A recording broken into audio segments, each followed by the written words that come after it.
참 좋은 날입니다. 어스틴 주님의 교회 매일 말씀 묵상에 오신 여러분을 환영합니다. 말씀을 통해 샘솟는 하나님의 은혜를 경험하시길 바랍니다.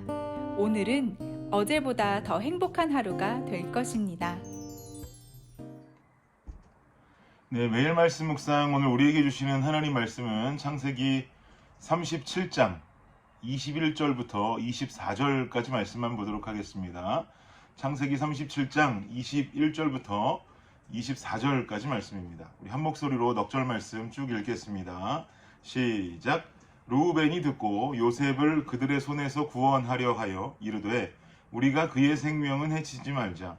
르우벤이 또 그들에게 이르되 피는 흘리지 말라. 그를 광야 그 구덩이에 던지고 손을 그에게 대지 말라 하니 이는 그가 요셉을 그들의 손에서 구출하여 그의 아버지에게로 돌려보내려 함이었더라. 요셉이 형들에게 이르매 그의 형들이 요셉의 옷 곧 그가 입은 채색 옷을 벗기고 그를 잡아 구덩이에 던지니 그 구덩이는 빈 것이라. 그 속에 물이 없었더라.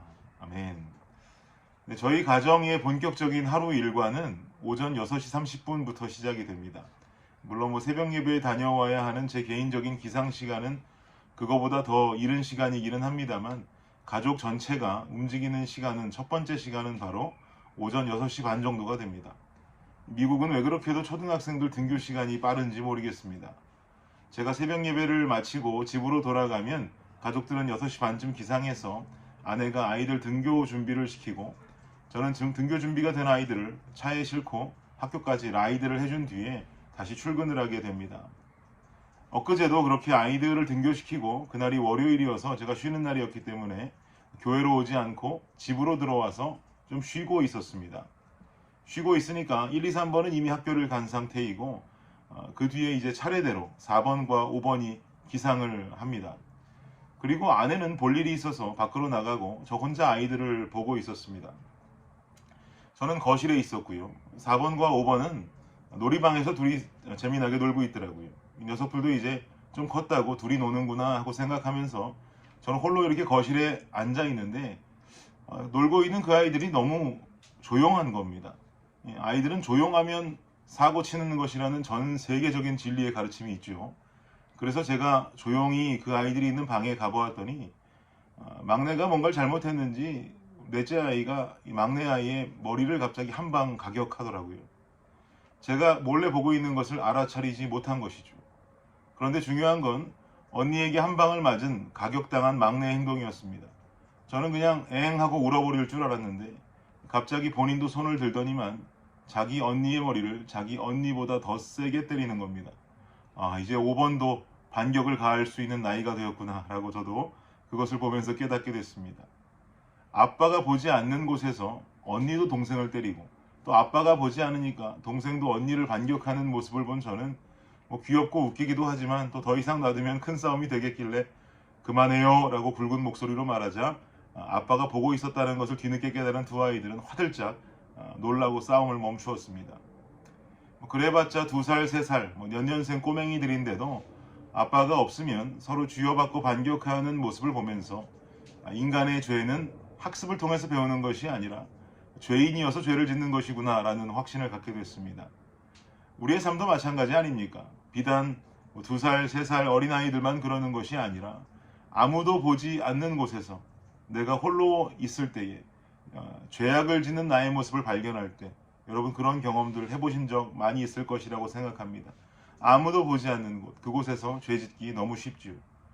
오늘 본문에도 보니까 비슷한 상황이 등장합니다. 요셉은 아버지 야곱의 사랑을 한몸에 받고 자랐습니다. 야곱 자신이 사랑했던 아내 라헬이 어렵사리 얻은 아들이었기 때문에 요셉을 향한 아버지 야곱의 사랑은 편애라고 볼 수 있죠. 굉장히 편애했습니다. 옷을 입혀도 이 형제들 중에서 요셉에게만 채색 옷을 입히고 나머지 형제들은 그야말로 찬밥 신세였죠. 게다가 요셉이 눈치 없이 본인이 꾼 꿈을 그냥 본인만 알고 끝나면 좋을 것을 아버지에게 이야기하는 과정에서 장차 요셉에게 형들이 절하게 된다 이런 꿈 내용들을 말하면서 미움의 불이 붙어있던 형들의 마음에 기름을 부어버린 적도 있습니다. 이런 삶 속에 하루는 야곱이 요셉을 부릅니다. 그리고 양을 치러 나간 형들이 그 양들을 잘 치고 있는지 가서 보고 오라고 하면서 심부름을 보냅니다. 요셉은 형들이 있는 곳을 찾기 위해서 세겜을 지나서 도단까지 어려옵살이 찾아옵니다. 요셉의 형들은 멀찌감치에서부터 자신들에게 다가오는 어떤 요셉의 모습을 금방 발견하게 됩니다. 형들의 눈에는 아무리 멀찌감치에서부터 요셉이 온다 할지라도 그 사람이 요셉인지 아닌지는 금방 구분할 수 있습니다. 왜 그럴까요? 자신들은 그렇게 입고 싶어도 입을 수 없는 채색 옷을 입고 오고 있기 때문입니다. 그 옷만 봐도 저거 요셉이다, 아니다, 금방 알아차릴 수 있는 거죠. 그렇게 미운 동생이 그 아빠가 사주신 채색 옷을 입고 자신들이 샘낼 만한 옷을 입고 오고 있으니까 형들 마음속에 분노가 일어납니다. 18절 19절 볼까요? 읽겠습니다. 시작. 요셉이 그들에게 가까이 오기 전에 그들이 요셉을 멀리서 보고 죽이기를 꾀하여 서로 이르되 꿈꾸는 자가 오는도다. 비아냥거리고 있죠. 요셉 저 녀석 죽여버리자. 저 녀석만 없으면 우리도 행복한 삶 살 수 있을지 모른다. 저 녀석을 죽이자라고 요셉의 형들은 무시무시하고 잔인한 결정을 내리게 됩니다. 이렇게 결정할 수 있는 이유가 뭐겠습니까? 현재 요셉 곁에 아버지가 없기 때문이죠. 늘 요셉의 수호천사와 같이 요셉을 끔찍이 사랑하고 보호해주던 아버지가 없기 때문에 요셉을 죽이고 대충 둘러대면 아버지를 속일 수 있다라고 형제들은 판단하기에 이른 겁니다. 아버지가 있었다면 상상도 못할 일을 아버지가 없기 때문에 잔인한 계획을 꾸밀 수 있는 상황이 되는 것이죠. 그런데 이 형제들 중에 한 사람만큼은 이 형제들의 잔인한 계획에 반대표를 던집니다. 누굽니까? 바로 가장 큰 형인 르우벤입니다. 21절 보니까 이렇게 말하죠. 읽겠습니다. 시작. 르우벤이 듣고 요셉을 그들의 손에서 구원하려 하여 이르되 우리가 그의 생명은 해치지 말자. 우리 요셉의 생명까지는 해치지 말자. 우리 이러면 안 된다라고 말하면서 잔인할 수 있는 이 살인극의 진행을 르우벤은 멈추게 됩니다. 르우벤이 이렇게 제안할 수 있었던 큰 이유는 무엇이겠습니까? 그 이유가 22절에 보여지고 있는데요. 22절 보십시오. 읽겠습니다. 시작. 르우벤이 또 그들에게 이르되 피를 흘리지 말라. 그를 광야 그 구덩이에 던지고 손을 그에게 대지 말라 하니 이는 그가 요셉을 그들의 손에서 구출하여 그의 아버지에게로 돌려보내려 함이었더라. 아멘. 르우벤의 계획은요. 요셉의 목숨은 일단 살려두고 어떻게든 요셉을 사랑하던 아버지 곁으로 이 요셉을 돌려보내려고 하는 것이 바로 르우벤의 계획이었습니다. 다른 형제들은 아버지 야곱이 눈에 보이지 않는다고 인식조차 하지 못하고 잔인한 살인극을 계획하고 있는 이 상황 속에서 르우벤은 보이지 않는 아버지의 마음을 헤아리고 있습니다. 어떻게든 요셉을 돌려보내야 하는 겁니다. 아버지가 누릴 수 있는 최고의 행복을 제자리로 돌려놓아야 하는 겁니다. 저는 이런 르우벤의 모습이 이 장면에서 참으로 인상적입니다. 우리는 세상을 살면서 보이지 않는 하나님의 시선을 무시하게 될 때가 많습니다. 내 눈에 보이지 않기 때문에 세상적인 모습 갖추게 되고요. 내 눈에 보이지 않기 때문에 세상에 거룩하지 못한 행동들을 서슴지 않고 행하게 될 때가 있습니다.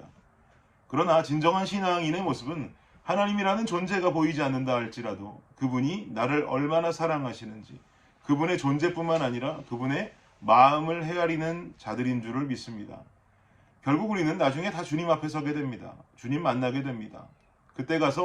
그때는 이제 주님이 눈에 보이니까 정신 차리는, 그때 가서 정신 차리는 얄팍한 신앙인의 자세가 아니라 내 눈에 보이지 않는 주님이라 할지라도 늘 내 인생에 동행하시고 나의 삶을 지키시고 나를 나보다 더 사랑하시는 하나님의 역사를 보고 신뢰하며 살아갈 수 있는 우리가 되기를 간절히 원합니다.